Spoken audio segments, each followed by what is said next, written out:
What's the difference between a fracture and a break? Nothing. Whether it's a hairline crack or a smashed cannon bone, they're all fractured bones.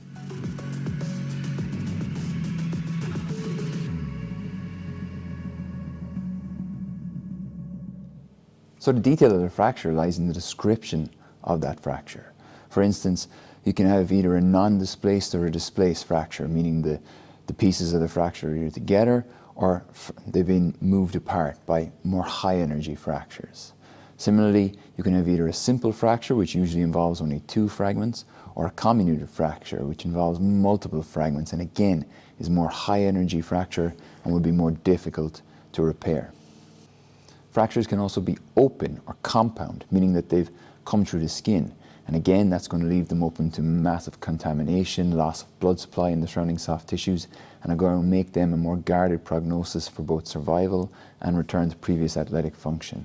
Ideally, most fractures that we'll be dealing with will be closed, without any penetration of the skin and exposure to potential infection.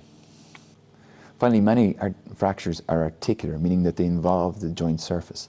And this is a very important classification because perfect realignment of the joint surface is important to prevent the formation of arthritis. Because obviously if you can't or you're unable to achieve a perfect realignment in the joint surface, then arthritis will develop because you'll have breakdown of the smooth cartilage that should be present, leading to consistent erosion of that joint and subsequent long-term arthritis, which may then require the joint to be fused down the line to achieve horse comfort. So again, highlighting the importance of a perfect anatomical repair for articular fractures where possible. There are many other classifications available as well for our fractures that, for instance, describe the shape, from a linear fracture, which is obviously in a line, to say spiral fractures, which can start to twist up and along the bone and try to break out at multiple sites, say on a cannon bone, for instance, most commonly. But in general, that list that we've given will give you a good understanding of basic fractures that we tend to come across in horses.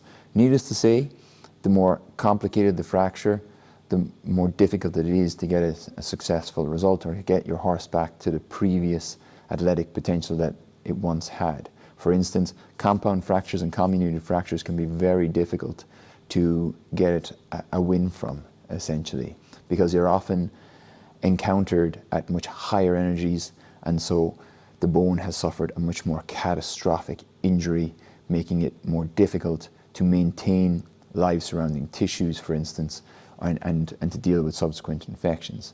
This can also be made worse by inadequate immobilization or poor first aid at the time prior to referral to a hospital. Again, highlighting the importance of good first aid when you're dealing with fractures in horses that are potentially candidates for repair. And that's it. Join us next time when we're going to look at basic fracture repair. Talk to you then.